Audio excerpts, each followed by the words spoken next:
Good morning, my brothers and sisters. Welcome to episode number 38 in Be With Me. We're finishing a passage today about wives and husbands. Specifically, we haven't quite finished with the husbands part of it. We're in this big context where he's talking about the basis of marriage. And we've been talking about the realities and the roles of husbands and wives. And specifically here, we're raising the bar for husbands in the way we think about and act towards our wives. Yesterday, he reminded us, hey, you love yourself. You take good care of yourself. Well, now she's one with you, and two have become one flesh. Therefore, if you love your wife, you're actually loving yourself. He kind of reminds them of this new marriage math that the two have become one, and if you love the wife, you're loving yourself. But then he raises the bar even further than that, and he says, love your wives as Christ loved the church. And oh my goodness, that's an ultimate raise the bar situation where he gives himself up for her. He sanctifies her. There's this holiness associated with it. The word is associated with it, and you're accountable for it. So get busy sacrificing. So then he kind of concludes this section by reminding us, he goes all the way back to Genesis, literally like the second page of the Bible, and he gives this line. This is from Ephesians chapter 5. It's also in Genesis chapter 2. It's in a bunch of the Gospels as well. And here it is.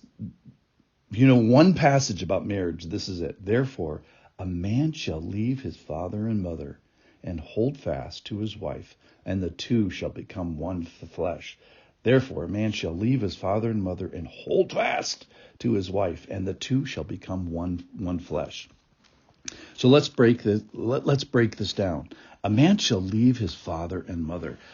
So you leave your father and mother so that you can be a new father and mother. You can be a new creation. You have to leave so that you can cleave. Cleave doesn't mean separate. Cleave means to be rolled into a ball, like two pieces of Play-Doh rolled together. That's what that word means.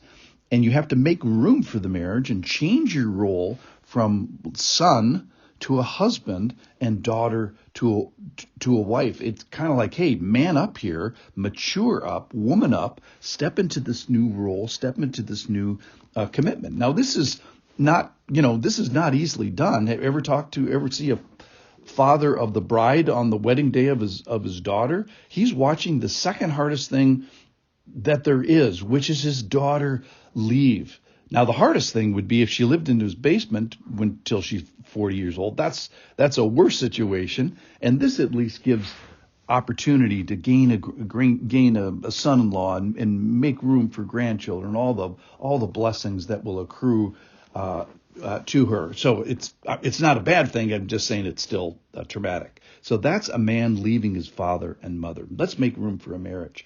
And then the second command here, second part of this is hold fast to his wife. And in Matthew 19, when this passage is quoted, it adds a little bit, and it says, what therefore God has joined together, let not man separate. So when you go to a wedding, remember that the main actor is not the bride, the groom, the music, the fanfare, the food. The main actor at a wedding is the Lord. And don't let the pageantry hide it from you. It's that God is there, and God is the main actor. He's particularly present at a wedding, and sometimes you'll catch a wind of it and just fall into worship and awe and witnesses. And we see that God is there doing a work that only he can do. Only God can join a husband and a wife together. And this is a new creation, if you will, and he creates this. He creates something that didn't exist 1 hour before this. So God does this. God's the main actor at a wedding. And this joining is so intimate that from that moment on, you cannot think of one person without thinking of the other person.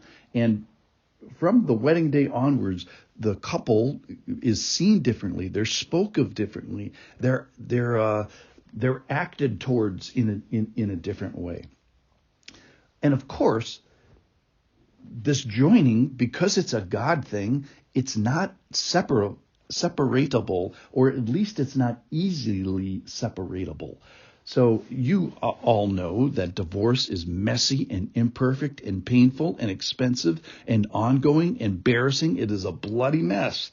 And I didn't get a word of that from the Bible. I just got that from my divorced friends. So why is that? Why is divorce so nasty? It's because you're trying to pull something apart that was never meant to be pulled apart. So why does it say, the Bible says that God hates divorce? Well, why is that? It's because he loves marriage and he's represented in it.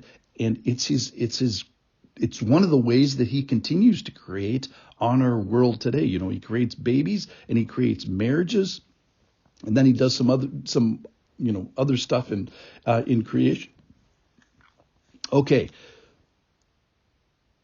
So holding fast, let's get back to that concept. We hold fast so that we hold fast because God holds fast. God creates, he joins, and we want to participate in that. So our charge is to hold fast because God holds fast. And what do we hold fast to? We hold fast to what God holds fast, which is marriage. So first we hold on to God. The charge to husbands here. Husbands, hold fast to God. Hold fast to his design. Agree with him. Agree that she's a gift. And then keep holding.